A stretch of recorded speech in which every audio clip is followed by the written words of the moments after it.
కీర్తనలు 16. దేవా, నీ శరణుజొచ్చి ఉన్నాను, నన్ను కాపాడుము.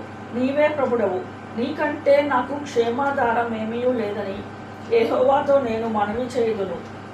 నేనీలాగు అందును, భూమి మీదనున్న భక్తులే శ్రేణులు, వారు నాకు కేవలము ఇష్టడు. యెహోవాను విడిచి వేరొకరిని అనుసరించు వారికి శ్రమలు విస్తరించును. వారర్పించు రక్త పానీయార్పణములు నేను అర్పింపను, వారి పేర్లు నా పెదవుల ఎత్తను. యెహోవా నా స్వాస్థ్య భాగము, నా పానీయ భాగము, నీవే నా భాగమును కాపాడుచున్నావు. మనోహర స్థలంలో నాకు పాలు ప్రాప్తించను, శ్రేష్టమైన స్వాస్థ్యము నాకు కలిగను. నాకు ఆలోచనకర్త అయిన యెహోవాను స్తుతించదను. రాత్రి గడియలలో నా అంతరింద్రియమును నాకు బోధించుచున్నది. సదాకాలము యెహోవా యందు నా గురి నిలుపుచున్నది.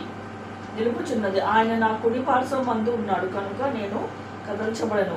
అందువలన నా హృదయము సంతోషించుచున్నది, నా ఆత్మ హర్షించుచున్నది. నా శరీరము కూడా సురక్షితముగా నివసించుచున్నది.